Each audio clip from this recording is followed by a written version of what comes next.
Hi, I'm Sarah, a 28-year-old graphic designer who loves being creative, and I'm also expecting a baby. Right now, I'm standing in my living room, surrounded by yellow and green decorations. My best friend Emily is up on a ladder, hanging the last of the welcome baby banners.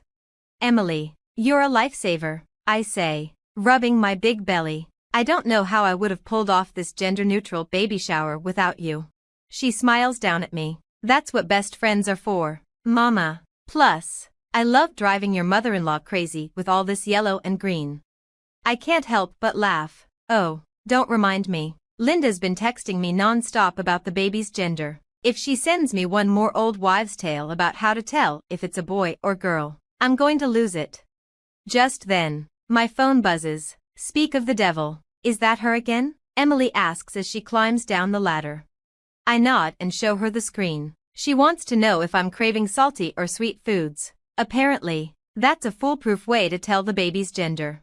Emily rolls her eyes. I swear, that woman needs a hobby. Tell me about it, I say, putting my phone down. Mark's trying to keep her calm, but you know how she is. As if on cue, my husband Mark walks in, looking a bit stressed. Hey, babe, the nursery's all set up. My dad's bringing over the last of the furniture later. Thanks, hun. How's your mom handling all of this?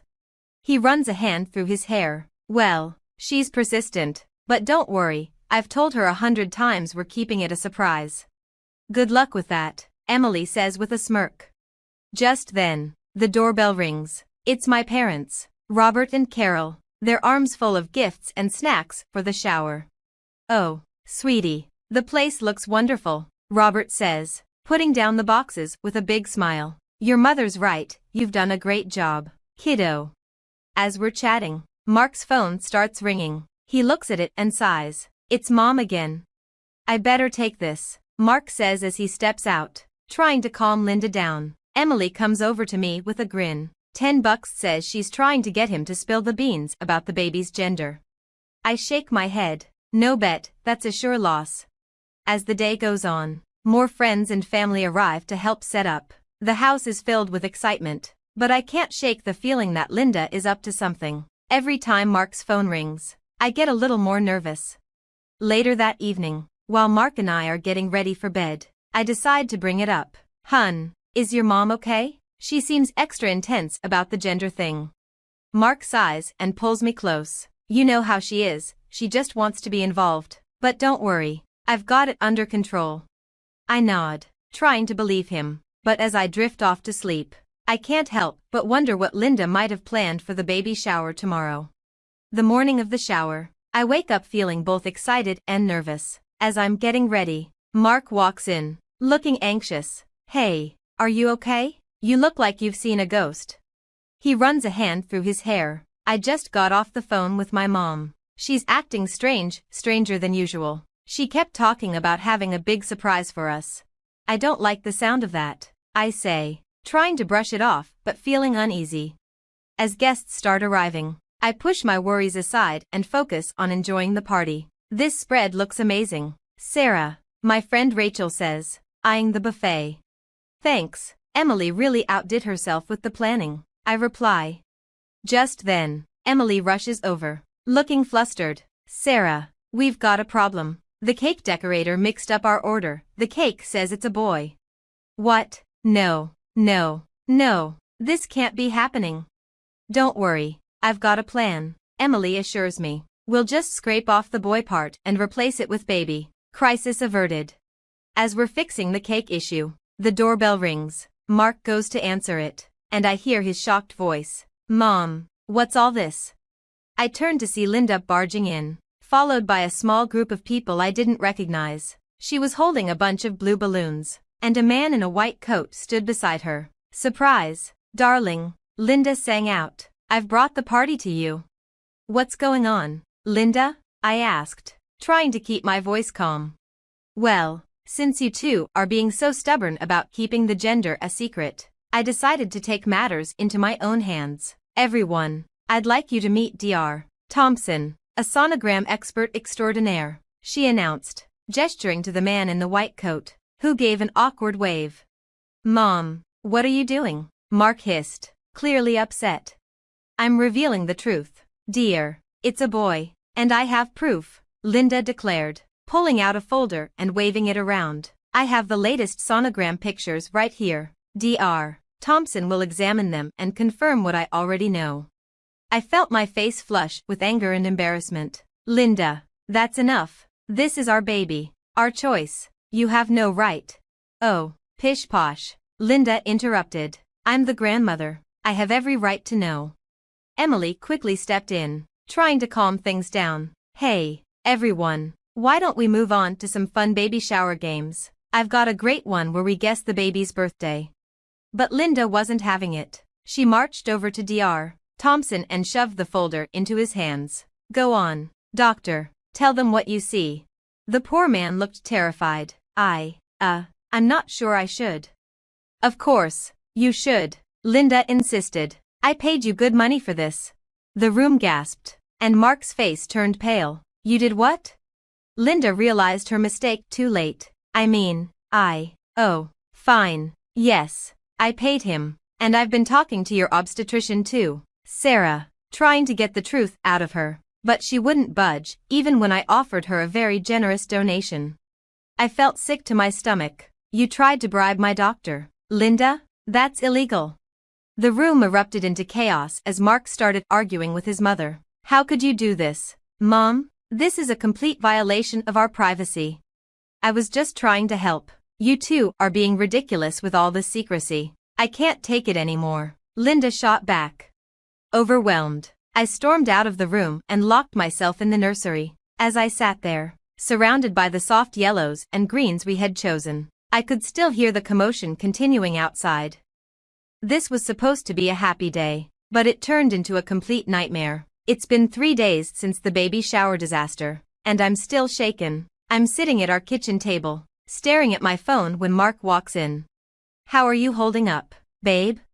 Honestly, I feel awful. Your mom violated our privacy, possibly broke the law, and ruined what was supposed to be a special day. Mark sighs, running his hands through his hair. I know, and I'm so sorry. I've been trying to talk to her, but she's just not listening. Just then, my phone buzzes. It's Emily. Hey, what's up? Sarah, you're not going to believe this. Remember that Dr. Thompson from the shower? I did some digging. He's not a doctor at all. He's an actor Linda hired. I nearly dropped my phone. Are you serious? How did you find out? I recognized him from a local theater production. I called the theater, and they confirmed it. His real name is Steve Daniels. I relay the information to Mark, and his face turns red with anger. That's it. I'm calling my mom right now. He puts the phone on speaker as Linda answers. Hello, dear. Have you come to your senses about the gender reveal yet? Cut the crap. Mom, we know about the fake doctor. How could you do this? There's a pause before Linda responds, her voice defiant. I did what I had to do. You two were being ridiculous with all this secrecy. I can't hold back anymore. Linda, you had no right. You violated our privacy and potentially broke the law. Oh, please. I'm the grandmother. I have every right to know about my grandchild. Mark's voice is ice cold. No, Mom, you don't. And until you can understand that and apologize, we're going to need some space. He hangs up, leaving a tense silence in the kitchen. I need to file a complaint with the hospital. I say, if she tried to bribe my doctor, who knows what information she might have gotten. Mark nods. I'll go with you. We need to get to the bottom of this. The next day, we're sitting in the hospital administrator's office. The woman across from us looks serious. Mr. and Mrs. Johnson, I want to assure you that we take patient privacy very seriously. We'll conduct a full investigation into this matter. As we're leaving, Mark's phone rings. It's his dad. George, son, we need to talk. Can you and Sarah come over? When we arrive at Mark's childhood home, George looks tired and upset. I'm so sorry, both of you. I have something I need to show you. He leads us to his study and pulls out a box filled with papers. Your mother. This isn't the first time she's done something like this. I've been keeping track over the years. She's always had trouble respecting boundaries, especially when it comes to family. Mark looked stunned. Dad, Why didn't you ever say anything? George sighed. I thought I could manage her behavior, but after what happened at the shower, I realize I've been enabling her. It's time for this to stop. He handed us the box, and inside, we found letters, emails, and even legal documents detailing Linda's past manipulative behavior. There was an incident at your cousin Jenny's wedding, George explained. Linda tried to change the venue without telling anyone because she didn't like the original choice. And when your brother Tom was applying to colleges, she submitted applications in his name to schools he didn't want to attend. I felt a mix of vindication and sadness. George, thank you for showing us this. It helps to know we're not alone in dealing with her behavior. Mark put his arm around me, his voice determined. We're going to get through this, Sarah, together. And we're going to make sure our baby is protected from this kind of manipulation. After reviewing the evidence George gave us, Mark and I sat in our living room, trying to decide our next move. I can't believe it's come to this, but I think we need to take legal action, I said. Mark nodded, looking resolute. You're right, we need to protect our family. I'll call a lawyer first thing tomorrow. The next day, we met with Attorney Johnson in her office. Based on what you've told me, we have grounds for a restraining order and possibly charges for invasion of privacy and harassment, she said. What about the hospital? Shouldn't they be held accountable too? I asked. Let's start with the restraining order against Linda. We'll address the hospital situation separately. A week later, we received a call from the hospital administrator. Mrs. Johnson, we've completed our investigation. I'm deeply sorry to inform you that one of our nurses, under pressure from your mother-in-law, did leak some of your confidential information. I felt my blood boil. What's being done about this? The nurse has been terminated, and we're implementing stricter privacy protocols. We'd like to issue a formal apology and discuss compensation for this breach. After hanging up, I turned to Mark. Well, at least they're taking it seriously. Small consolation, he grumbled, but it's something. Weeks passed, and finally, we found ourselves in the courtroom. Linda sat at the defendant's table, looking defiant. The judge entered, and the proceedings began. Our lawyer presented the evidence, the fake sonogram expert, the attempted bribery, the leaked medical information, and George's documentation of past incidents. Linda's lawyer tried to paint her actions as those of an overzealous grandmother, but the judge wasn't buying it. Mrs. Linda Johnson, this court finds you guilty of harassment and invasion of privacy. You are hereby fined $10,000 and ordered to attend mandatory therapy sessions to address your controlling behavior, the judge declared. I squeezed Mark's hand as the judge continued. Furthermore, a restraining order is granted. You are to have no contact with Sarah and Mark Johnson unless they initiate it. As we left the courthouse, Mark turned to me, his eyes filled with remorse. Sarah, I'm so sorry. I should have stood up to her years ago. I promise, from now on, our family comes first, always. We're in this together. Mark, we'll get through it, I reassured him.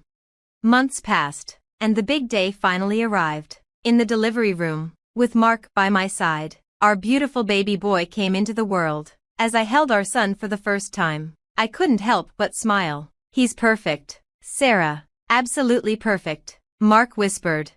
George, holding his grandson, beamed with pride. He's got your eyes, Sarah, and Mark's nose, Emily added with a laugh. Surrounded by our friends and family, I looked at Mark and our son, feeling a deep sense of peace and strength. We had been through so much, but we emerged stronger, ready to protect our little family from any toxic influences. Now that our story has come to an end, I have a question for you. If you were in my shoes, would you ever consider forgiving Linda and allowing her back into your child's life? Or do you believe that some actions are truly unforgivable when it comes to protecting your family? Share your thoughts in the comments below. Your experiences and opinions matter and might help others facing similar situations. If you enjoyed this story and want to hear more like it, don't forget to hit that like button and subscribe to the channel. Your support means the world to us and helps us continue sharing these real-life dramas.